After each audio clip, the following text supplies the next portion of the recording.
ഇങ്ങനെയായിരിക്കും കത്തിക്കൊണ്ടിരിക്കുക. ഓസിന്ന് നമ്മൾ കത്തിക്കഴിഞ്ഞ് ലാസ്റ്റ് ഇവിടെ ആയിരിക്കും വന്നിട്ടുണ്ടാവുക. ഇത് ഇങ്ങനെ ഒരു ഫയർ കണ്ടു കഴിഞ്ഞാൽ നമ്മൾ ആ ഭാഗത്ത് നിൽക്കുവോ? ഇല്ല, ആ ഭാഗത്ത് നിൽക്കില്ല. ഈ സാധനം പൊട്ടിത്തെറിച്ചു പോകുന്നുള്ള ആ പേടി കൊണ്ട് നമ്മൾ നിൽക്കില്ല. പക്ഷേ ഇങ്ങനെ ഇട്ടിട്ട് പോകുന്നതാണ് ഏറ്റവും വലിയ ആപത്ത് എന്ന് പറയുന്നത്. ഇത്ര സുഖമായിട്ടും ഈ സാധനം പൊട്ടിത്തെറിക്കില്ല. ഈ ഗ്യാസ് തീരുന്നത് വരെയും ഇത് കത്തിക്കൊണ്ടിരിക്കുകയുള്ളൂ. നമ്മളിങ്ങനെ കെട്ടിപ്പിടിച്ചിരുന്നാലും ഇതിനൊന്നും സംഭവിക്കില്ല. പക്ഷേ ഇത് പൊട്ടിത്തെറിക്കും. അതെപ്പോഴാണെന്നുള്ളത് പറയാം. അതിനു മുമ്പായിട്ട് ഇതെങ്ങനെയാണ് കെടുത്തുക? ഇങ്ങനെ ഒരു ഫയർ നമ്മൾ കണ്ടു അല്ലേ? ഇങ്ങനെ ഒരു ഫയർ നമ്മുടെ മുമ്പിൽ വന്നു വിട്ടു. നമ്മൾ ഇത് എങ്ങനെയാണ് അപ്രോച്ച് ചെയ്യേണ്ടത്? നമുക്ക് റെഗുലേറ്റർ ആദ്യം ഓഫ് ചെയ്യാൻ പറ്റുമെങ്കിൽ റെഗുലേറ്റർ ഓഫ് ചെയ്യാം. അതെങ്ങനെയാണ് ഓഫ് ചെയ്യേണ്ടത്? എന്തായാലും ഈ തീ ഉണ്ടാകുമ്പോൾ അതിന് ഫേസ് ആയിട്ട് നമ്മൾ വരില്ല അല്ലെ? അതിന്റെ ബാക്ക് വശത്തൂടെ പോകുന്നു, സുഖമായിട്ട് റെഗുലേറ്റർ ഓഫ് ചെയ്യുന്നു.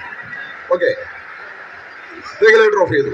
ഇനി റെഗുലേറ്റർ ഓഫ് ചെയ്യാൻ പറ്റാത്ത സിറ്റുവേഷൻ ആണ്. നമ്മുടെ കൈ അതിന്റെ ഉള്ളിലേക്ക് ഇടാൻ പറ്റുന്നില്ല എന്ന് വിചാരിക്കാം. നമ്മുടെ കൈയെ അതിന്റെ ഉള്ളിലേക്ക് ഇടാൻ പറ്റുന്നില്ല. നമുക്ക് ആ തീയെ റെഗുലേറ്റർ ഓഫ് ചെയ്തുകൊണ്ട് കെടുത്താൻ പറ്റുന്നില്ല. അങ്ങനെയെങ്കിൽ നമുക്ക് എന്ത് ചെയ്യാം? നമുക്ക് ലൈവ് ആയിട്ട് നമ്മുടെ ഈ ഒരു കൈ ഉണ്ടെങ്കിൽ തന്നെ, ഒരു വിരലുണ്ടെങ്കിൽ തന്നെ ഇതിനെ കെടുത്താൻ സാധിക്കും. അത് സിമ്പിൾ ആയിട്ട് ഇതിന്റെ ബാക്കിൽ കൂടെ പോയി അതൊന്ന് അടച്ചു പിടിച്ചു. ഓക്കെ, നമ്മുടെ കയ്യിലേക്ക് ഒന്നും പറ്റിയിട്ടില്ല, ഒരു ചൂടോ ഒന്നും അറിഞ്ഞിട്ടില്ല. ആ സുഖമായിട്ട് വീണ്ടും പോയിക്കൊണ്ടിരിക്കും. നമ്മൾ ഓഫ് ചെയ്യാം. പിന്നെ ഒരു സ്പാർക്കോ ഒരു ഫയറോ ഉണ്ടെങ്കിൽ മാത്രമേ തീകത്തുള്ളൂ. ഓക്കെ, നമ്മൾ കെടുത്തി കഴിഞ്ഞു, ഈ ഗ്യാസിന് തള്ളിക്കൊണ്ടുപോയിരിക്കും. നമ്മൾ റെഗുലേറ്റർ ഓഫ് ചെയ്യാൻ പറ്റിയെങ്കിൽ ഓഫ് ചെയ്യാം. തീ കെട്ടി കഴിഞ്ഞ് പറഞ്ഞാൽ നമുക്ക് സുഖമായിട്ട് അതിൽ ഓഫ് ചെയ്യാലോ. ഓക്കെ, അപ്പൊ ഇനി അങ്ങനെ കൈകൊണ്ട് വേണം കെടുത്താം. ഇനി അതുമല്ല, റെഗുലേറ്ററും അതുപോലെ തന്നെ കൈകൊണ്ടും കെടുത്താൻ പറ്റുന്നില്ല. ഇത് മൊത്തം ഇവിടെ കത്തിക്കൊണ്ടിരിക്കുകയാണ്. റെഗുലേറ്റർ അടക്കം ചിലപ്പോൾ കത്തിപ്പോവും അല്ലെ? റെഗുലേറ്റർ മൊത്തം കത്തിപ്പോവും. ഇതൊന്നും ചെയ്യാൻ പറ്റാത്ത അവസരമാണെങ്കിൽ നമ്മൾ കട്ടിയുള്ള പുതപ്പോ ചാക്കോ വെള്ളത്തിൽ മുക്കാം. വെള്ളത്തിൽ മുക്കിയിട്ട് എന്ത് ചെയ്യുന്നു? ഇതില് കൊണ്ടുപോയി ഇടാം. ഓക്കെ, അപ്പൊ ഓക്സിജന്റെ റിലേഷൻ കട്ട് ചെയ്തുകൊണ്ട് കത്താൻ സഹായിക്കുന്ന വാതകം ഓക്സിജൻ ആണെന്ന് അറിയാലോ അല്ലെ? എന്ത് സാധനമാണെങ്കിലും കത്തണമെങ്കിൽ എന്ത് വേണം? ഓക്സിജൻ വേണം. ഓക്കെ, അപ്പൊ നമ്മൾ എന്ത് ചെയ്യാം? ആ സാധനം കൊണ്ടുവന്ന് പുതപ്പോ അല്ലെങ്കിൽ കട്ടിയുള്ള ചാക്കോ കൊണ്ടുവന്ന് നനച്ചുകൊണ്ട് ഇടണം. ഇനി അതും അല്ലെങ്കിൽ ഒരു പെയിന്റ് ബക്കറ്റ്, കാലിയായിട്ടുള്ള പെയിന്റ് ബക്കറ്റ്, പ്ലാസ്റ്റിക് ബക്കറ്റ് വേണ്ട കേട്ടോ. അതിട്ട് കഴിഞ്ഞ് പറഞ്ഞാൽ ഉരുകി പോകും. പിന്നെ അത് നന്നായി കത്തുകയുള്ളൂ. കട്ടിയുള്ള പെയിന്റ് ബക്കറ്റ് എന്ത് ചെയ്യാം? കാലി ബക്കറ്റ് കൊണ്ടുവന്നിട്ട് ഇതിന് മേലെ ഇടാം. ഇനി അതും അല്ലെങ്കിൽ എന്ത് ചെയ്യാം? ഒരു ബക്കറ്റ് വെള്ളം എടുത്തിട്ട് എന്ത് ചെയ്യാം? ശക്തമായിട്ട് ഒഴിച്ചാൽ മതി. ആ തീ കിടും. തീ കിട്ടിട്ട് നമുക്ക് ഓഫ് ചെയ്യാം. ഓക്കെ, ഇല്ലെങ്കിൽ മണല് വാരിയിടാം. ഇതെന്താണെങ്കിലും ചെയ്യാം.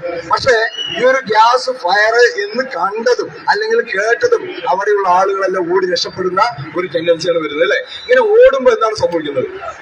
ഇങ്ങനെ വിട്ടിട്ട് ഓടുക. ഇപ്പൊ നമ്മൾ കത്തിച്ചല്ലോ അല്ലെ? ഈ കത്തിച്ച തീ ഒരിക്കലും ഇതിനുള്ളിൽ പോയില്ല എന്നുള്ളത് മനസ്സിലായല്ലോ. ഇതിന്റെ പ്രഷറും അത് കത്താൻ സഹായിക്കുന്ന വാതകമായിട്ടുള്ള ഓക്സിജൻ എവിടെയുള്ളത്? വെളിയിലാണ് ഉള്ളത്. അതുകൊണ്ട് തന്നെ ഈ തീ വെളിയിൽ തന്നെ കത്തുള്ളൂ. ഇതൊരിക്കലും തീ ഉള്ളിൽ പോയി കിട്ടുന്നില്ല. അതുകൊണ്ട് തന്നെ ഇത് പൊട്ടിത്തെറിക്കുന്ന എപ്പോഴാണ്? ഈ ഗ്യാസ് കുറ്റി പൊട്ടിത്തെറിക്കുന്ന എപ്പോഴാണ്? നമ്മൾ ഇങ്ങനെ പേടിച്ചോടുമ്പോഴാണ്. ഇത് അടുക്കളയാണെന്ന് വിചാരിക്കുക. ഈ തീയെ നമ്മളവിടെ കത്തിക്കൊണ്ടിരിക്കുകയാണ്, നമ്മൾ പേടിച്ചോടി. ഈ തീ എന്ത് ചെയ്യും? മറ്റുള്ള വസ്തുക്കൾ, അടുക്കളയിൽ കത്തുന്ന സാധനങ്ങളായിട്ടുള്ള മറ്റുള്ള വസ്തുക്കൾ ഉണ്ടാവും അല്ലെ? പ്ലാസ്റ്റിക്കോ മറ്റുള്ള മരങ്ങളോ ഉണ്ടാവും. ഈ തീ എന്ത് ചെയ്യും? അതിനെല്ലാം കത്തിക്കും. നമ്മൾ പേടിച്ചോടിയിരിക്കുകയാണ് അല്ലെ? നമ്മുടെ അടുക്കള മൊത്തം നിന്ന് കത്തും. ഈ സിലിണ്ടർ ആ തീയുടെ നടുക്കിലായി മാറും. അങ്ങനെയാകുമ്പോൾ ഇതിൽ നമുക്കറിയാം ലിക്വിഡ് പെട്രോളിയം ഗ്യാസ് ആണ് അല്ലെ? ഗ്യാസിനെ വെള്ളത്തിന്റെ രൂപത്തിലാണ് സ്റ്റോർ ചെയ്തിരിക്കുന്നത്. നമ്മളൊരു വെള്ളം കുക്കറിൽ വെച്ച് തിളപ്പിക്കുകയാണെങ്കിൽ എന്തായിരിക്കും അവസ്ഥ? അത് തിളച്ചു പൊങ്ങി ലാസ്റ്റ് അതിന് ആ നീരാവിയായി പ്രഷർ കൂടി ആ വിസിലടിക്കാൻ തുടങ്ങും അല്ലെ? അതുപോലെ തന്നെയാണ് ഇതിലും ചെയ്യാൻ പറ്റുന്നത്. വെള്ളം തിളച്ചു പൊങ്ങും, അത് ദ്രാവകമായിട്ടുള്ള LPG തിളച്ചു പൊങ്ങി എന്തെയും വാതക രൂപത്തിലേക്ക് മാറും. അതിന്റെ വ്യാപ്തം കൂടും, അതിന്റെ പ്രഷർ കൂടും. അതിൽ നിൽക്കാൻ പറ്റാത്തത്ര പ്രഷർ ആകുമ്പോൾ അത് ചെയ്യും? പൊട്ടിത്തെറിക്കും. നമ്മുടെ വീട് എന്ന ഒരു സ്വപ്നം ചിലപ്പോൾ ഇല്ലാതായി മാറും. ഇതാണ് നമ്മൾ ചെയ്യുന്നത്. അപ്പൊ നമ്മൾ എന്താ അതിന്റെ തുടക്കത്തിൽ തന്നെ ഗ്യാസ് ലീക്ക് ആണെങ്കിൽ ശരി, ഗ്യാസ് ഫയർ ആണെങ്കിൽ ശരി, നമ്മൾ അതിനെ പ്രിവെന്റ് ചെയ്യാനുള്ള ധൈര്യത്തോടു കൂടി നമ്മൾ അതിനെ അറ്റംപ്റ്റ് ചെയ്യുകയാണെങ്കിൽ സുഖമായിട്ട് നമുക്ക് ആ ലീക്കിനെയും ഫയറിനെയും ഇല്ലാതാക്കാം, വലിയൊരു ആപത്തിനെയും തന്നെ ഇല്ലാതാക്കാം. Okay, thank you. Gas leak ആയി കഴിഞ്ഞാൽ നമുക്ക് അറിയാനുള്ള മാർഗം, ഡൊമസ്റ്റിക് പർപ്പസിന് എല്ലാം ഉപയോഗിക്കുന്നത് അതിലൊരു കെമിക്കൽ ചേർക്കുന്നുണ്ട്, ഈഥൈൽ മെർക്യാപ്റ്റൻ എന്നുള്ളത്. അത് നമ്മൾ അത് ലീക്ക് ആയി കഴിഞ്ഞാൽ നമുക്ക് മണം സ്മെല്ല് മൂലം നമുക്കത് അറിയാൻ സാധിക്കും.